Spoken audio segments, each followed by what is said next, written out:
McLaren built one of the most dominant Formula One cars in recent history, only to trip over their own creation, the so-called Papaya Rules.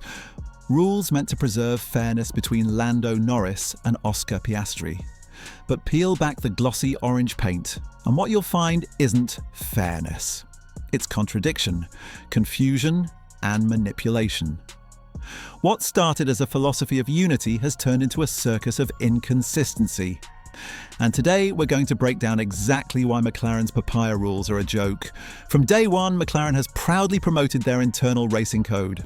It's simple. Race hard, race clean, and don't crash into your teammate. Sounds noble, right? A team that claims to put both drivers on equal footing.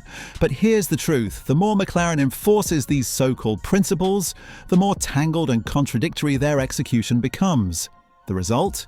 Fans, analysts, and even the drivers themselves have no idea what's actually allowed anymore. Take the Singapore Grand Prix, the race that reignited the controversy.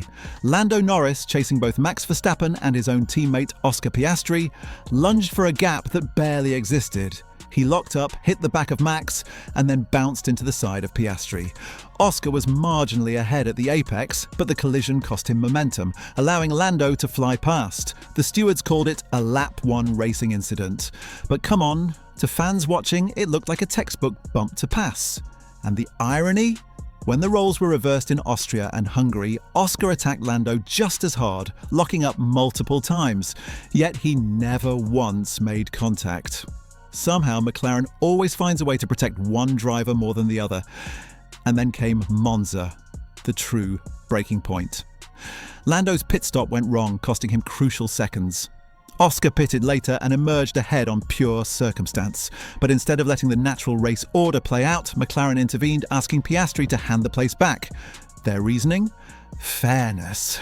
Because a slow pit stop was bad luck. Seriously? Since when do we rewrite race results to compensate for bad fortune?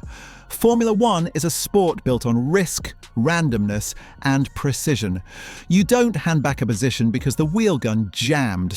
That decision flipped the script. Papaya Rules weren't about racing fair anymore. They were about protecting feelings. Zak Brown himself once said the rules are simple. Race hard, race clean, don't touch. But if that's true, why have they needed to clarify them after almost every Grand Prix? After Monza, Andrea Stella admitted that the team had to sit both drivers down to re-explain what the rules actually meant. Think about that. The very people driving the car don't even know what their own code of conduct is. Because these aren't rules. They're rubber bands, stretching and snapping depending on which driver the team wants to favour that weekend. By mid-season, whispers of favouritism were everywhere. Fans accused McLaren of subtly backing Norris, while Oscar, the calm, calculated rookie-turned-contender, kept getting the short end of the stick. The frustration was obvious. In Monza, you could hear it in Oscar's voice. Slow pit stops are part of racing. And when Johnny Herbert pointed out that Lando's post-race boos might have been fueled by the team's inconsistent decision-making, he wasn't wrong. Because in sport, perception matters just as much as performance. Even inside the team, cracks began to show. Piastri admitted after Monza that his manager Mark Webber wasn't happy about the team's interference. Lando, meanwhile, downplayed it all, saying the whole Papaya Rules talk was blown out of proportion, that the rules don't really exist anymore. That's the thing. When one driver treats the rules like a joke and the other feels trapped by them, the equilibrium is already gone. And somewhere in Woking, the engineers must be asking themselves, who are we really racing for? Quick break in tone. Okay, my speed freaks, if you're still watching and you haven't hit that subscribe button yet, what are you doing? Hit it. It's free, and I promise, it's faster than McLaren's pit stops. Back to the point, the deeper issue with the Papaya Rules is precedent. Every time McLaren steps in to correct an outcome, they create a new expectation. So the next time a driver gets unlucky, he'll expect the team to intervene again. But what happens when McLaren doesn't? The trust breaks, the harmony shatters.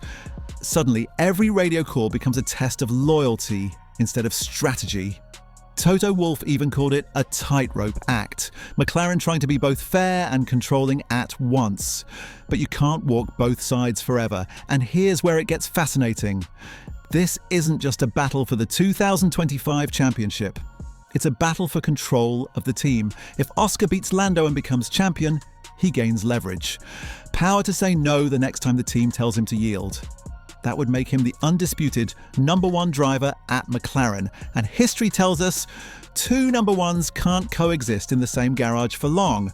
Ask Senna and Prost. Ask Hamilton and Rosberg. It always ends in tears, which brings us to the heart of the issue. The Papaya Rules are a joke because they've failed on every front. They were supposed to create fairness. Instead, they've created confusion. They were meant to promote trust. Instead, they've seeded suspicion. They were meant to let both drivers race freely. Instead, they've shackled them with invisible chains. McLaren's obsession with balance has turned real racing into corporate politics.